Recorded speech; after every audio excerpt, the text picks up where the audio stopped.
Welcome to World Stage. Joining me here is Enrico Letta. He's the former Prime Minister of Italy, and right now he's the Dean of the School of International Affairs at Sciences Po in France. Thank you for joining us on World Stage. Thank you. First of all, let me just start by asking you what brings you to India this time.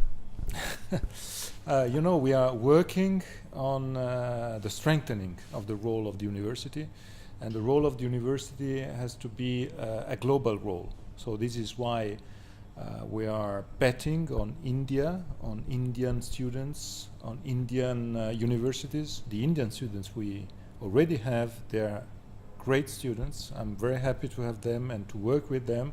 This is why we would like to extend this cooperation. We would like to have more students and to be more present in India.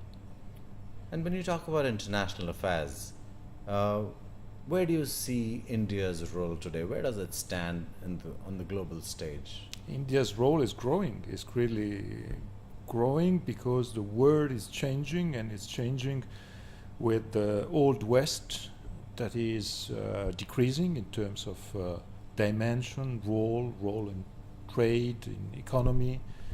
And there's a large part of the world under the leadership of the giants, and giants are China, are India, Brazil. The key problem is the dimension, this growing dimension of all these countries, India first, has to be followed by growing responsibilities at the world level. And responsibilities means security, global security, fight against climate change, fair trade, sustainability. These rules are important at world level. This is why India's role is so important for the future of the world. And this is why India's role grew up in the last 10 years, because of the change of the world.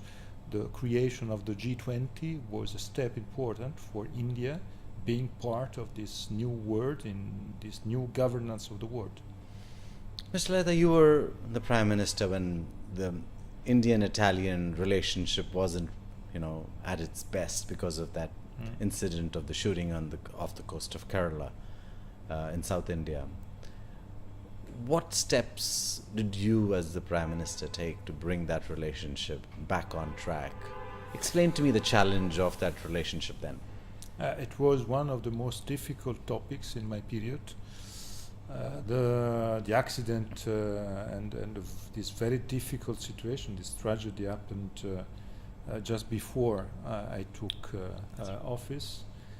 And my big mission was to try to split, to divide, to separate this tragedy from the bilateral relationships. Two great countries within the G20, great friends, India, Italy, great friends, millenarian civilizations. So the big mission was to backtrack and to establish again mutual friendship, work together. This is why I hope now we can think the future in a different way, a better way maybe. But of course, I think again to this tragedy, and we are very, very sorry, all very sorry for this tragedy and for this big backlash we had between our two countries. Well, as you say that, it's really, I want to, talk to the viewer about how it was very important for the Italian government. It never backtracked. It just didn't take its soldiers and run away from India. It made sure that those soldiers were in the mission, staying here, and constantly, whenever they wanted to go back, get permission from the court to do it, and they brought them back whenever they had to get away. So I think it was a very good gesture by the Italian government, and that's how the relationship went forward. Now let's go back to the present protest in France, what we describe as the Yellow Vest protest. And you have talked about it in terms of there is a challenge of how this is going to unfold in Europe. The money with people is going to be a bit different than what it used to be, and it's going to change. Explain to me, how do you look at this Yellow Vest protest? I would like to put these yellow vest protests in a big picture, the Western fatigue, social malaise, big picture, because there's a link, I see a link between the middle class white man US protest that brought Mr. Trump to become president against any expectation, the UK Brexiters voting for Brexit, middle class in the English countryside feeling to be abandoned against globalization, anxieties for the future, the Italian situation with this big change, with the government trying to give answers to the fears of the Italians, but in a populistic way, and this last French movement. There's a link, and the link is Western societies used to have richness and progress, sure, step by step, sequence of steps, and with now, for the first time, big anxiety for the future. These middle classes in Europe with the migration issue, that was one of the fears, but not only migration issue, also the rise of unemployment, the fear for the future. So at the end of the day, there's a link between everything, and the link is our Western societies' fear for the future, anxieties, need for more protection, proximity. These are, I think, some of the themes of the protest of the Yellow Vest. So, you touched on some very important issues that I want to ask you about. Let me start with the migration issue. We've seen a lot of migration from Syria and the rest of the Arabic world, and even some from Afghanistan and Pakistan into Europe. India as well faces a lot of migration issues from Myanmar, from Bangladesh, even from Nepal. But Nepal's pretty much part of India at many, many levels. India has been reacting extremely negatively. They have a list which is described as the NRC list. They're trying to deport these people. And that is what the BJP government's promised to its people, when they've come to power is. Now, how is Europe looking at it?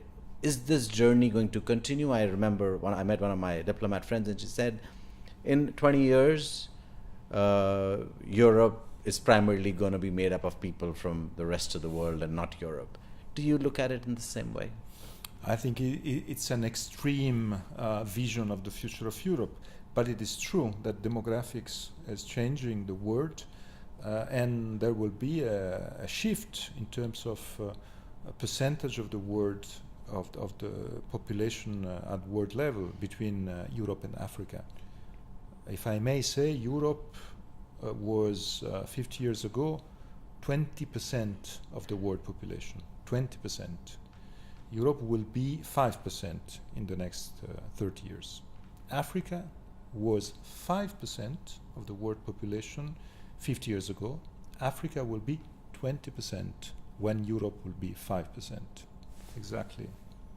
And we are so close. So I think we have to create a European migration policy, because migrations will be the most important topic for Europe for the next 30 years. It was not the case until now. Europe didn't have big migrations until this Syrian crisis. And the migrations were, at the end of the day, only former colonies for France or for the UK. For so when you say it needs a migration policy, what do you mean? Because we don't have any European migration policy. We had just some national migration policy, different. Is it a Trump-style policy? Some of them, yes, but we had a migration challenge just 3-4 years ago. Before that, we didn't have 1 million people coming. It was the first time that we had something similar. And the key problem is that we have to centralize and to share a European migration policy, because can you imagine 27 migration policies for these 27 countries? It doesn't work. It doesn't work. And so you're talking about centralization It's rather the only than a new possibility. perspective on how migration happens. It's the only possibility. When I say a European migration policy, I say we have to share rules, we have to share a common coast guard to securize the borders, the external border of the European Union. We need to have relationship with third countries, and we need to have quotas. It's the only possibility. A limit on how Yeah. many people you can take in And we a need year to, over a period you of know, time. the key point is we need to have a clear division between refugees and migrants for economic reasons. Until now, and that was one of the reasons of the crisis, we mixed everything, and that was a disaster because for refugees, we have it's our own responsibility to give protection to refugees. For migrants, for economic reasons, we can apply quotas, but we have to divide Sure. these two big challenges. Let's talk about the other big thing you touched upon, Brexit. Now, is migration also partly responsible for this big Brexit which has happened? Yeah, you're totally true. I think migration and the fear for more migrations was the main issue and maybe the main push for Brexiters. And it's not by chance. The date was very important. They voted in the moment where migration crisis was at the top within continental Europe. The images were, I think, decisive to push them to get out. And so the Brexit, I think Brexit is a bad story without any happy end. So it will be a problem, it will be a disaster. We have to try to find solutions to avoid the disaster, but there's no happy end in this story. Do you think Britain will come back? You think? You think Britain will come back? They'll, I hope Britain will come back. I strongly believe that would be great for them and for us. And I am one of those within the European Union thinking that we have to keep the door open until the final 5 minutes of the day, March 29. Now, let's step away a bit from this. I want to talk a bit about you were in politics full on, and then you ran a think tank, very academic. Do you find it difficult to run both at the same time? Because a lot of times we see very biased think tanks and usually, overtaken by political parties. Do you think it's a challenge? Frankly speaking, I think it's impossible to run both at the same time. If you are involved in political life, you are biased by definition, and you have to take your own responsibilities. I think it's important to have a period of your life, even if you are politically engaged, if you want to be politically engaged, but it's good to have a part of your life with a step back, having some fresh new ideas.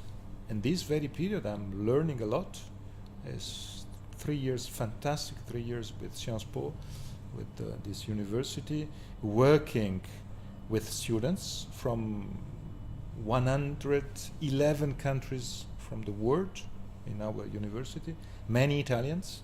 And so for me it's good because I feel hopes of this generation. And if I may say, this generation, the generation in their 20s today, it's a very, very positive generation, full of energy, full of hope, values. I'm optimistic for the future also because I work with this generation. I'd be doing a disservice to the Indian audience if I wouldn't ask you this. There was almost a point at one stage when a person of Italian origin became the Prime Minister of India. I was standing outside the President's house when a politician went in to push the Indian President then to not let the Italian become a Prime Minister of India. And not talking about them will actually be a disservice in terms of How do you see, when you look at it as an Italian politician looking at India, the connection India has through the Gandhi family? And I'm talking specifically Sonia Gandhi and her children. You know, one of the most, for me, interesting and full of emotion meetings of my life, of my entire life, was the meeting I had with Sonia Gandhi 18 years ago. I was a very young minister for industry and foreign trade, and I met her. It was for me full of emotion, full of meanings. I learned a lot. We spoke in English, of course. And I was full of respect, and I continue to be full of respect. So I keep with me the emotion of this souvenir, but I think Italy always had big respect for this very particular Indian story, and we continue to have and to keep this respect. You know, and when that Indian politician walked in to appeal to the Indian president that she shouldn't be the prime minister, I myself cringed and I said, when an Indian walks out of India and then spends the rest of their life married to somebody else in another country, should they not become part of that nation, and would they not have the same opportunity? And you know, Indians are very proud of a lot of people of Indian origin being in very, very important positions globally. And that in itself told a lot about what the challenge was. You looking at it from an Italian perspective, were you looking at it and saying, here is a woman of Italian origin who's given her life up for another country? Did you look at it and say, this is not fair? I don't want to judge, because, you know, the stories, countries, civilizations are different, and we have to respect. We know very well that the problem of being a foreigner in a country is something of very complicated. We are in Europe experiencing such a difficult moment because of these fears. I hope and I dream a world in which we are all persons, and not an Indian and French, an Italian or an American or a Singaporean. But it is not, the world is not ready until now to have this kind of environment. But we have to fight for a world in which we are, first of all, persons. You know, you're here now to bring students in from India into Science Po, and your whole idea is to talk about global affairs and international relations and how we are structured. But the whole imagery that, you know, McLuhan put in place of, you know, a global village seems to have been halted tremendously, even if you look at it in the last decade. How, with this effort of Science Po, are you going to help push that idea of globalization forward? We work for a very, very balanced, inclusive globalization, because we know that globalization left behind a lot of losers, people in big disease. This is why, for instance, our approach with Indian students is not to come here to take them and to bring them to Paris. This is maybe the attitude of others. It's not our attitude. Our attitude is to create connections and to create mutual cooperations, and to have Indian students and to bring our students here. So to create interaction, because we think that our students can learn a lot spending a period here in India. They can learn a lot spending a period in Asia. The world is turning to Asia. I give you just a personal example. When I left politics to take this position at university 3 years ago, I thought I will travel a lot to the US and to the UK, because, of course, the world of top universities were there. 3 years, 26 trips out of Europe for my university, 20 out of 26 to Asia. not to the US. That's that's impressed me too much, but that's the reality. The world is turning to Asia, and I think this is what we are doing. We are trying to do, and we are trying to create these connections, and we are trying to strengthen this diversity. For me, my class, I teach also. I not only run the masters, I teach my class, 90 students, 25 different countries represented in the room, is a sort of youth UN class. And for me, it's such a pleasure talk with these people, with these 90 people. Some of them are from India, some from China, some from the US. It's really positive for me. I think positive for them, but it's positive if we create this mutual reciprocal cooperation. This is why we are here in India, and not to take students and to bring students from India to Paris, but to create cooperations. Sure, and I hope you'll be able to, take this torch ahead and make sure that India and some of the Indians get the knowledge from other international students there and the professors. And thank you for taking time to speak with me. So, the former Italian Prime Minister and now a professor and the Dean of School of International Affairs at Sciences Po was here speaking to us. But what we have to understand is that people such as themselves spend time doing the politics, but then go back to the drawing board at many levels in academia to try and share the knowledge they've gained being in those positions. And I think that is the kind of politicians we're looking for, who would bring value to the table when they come back into power, if at all, or they do decide to join politics again. Here is World Stage, and join us for another episode next week.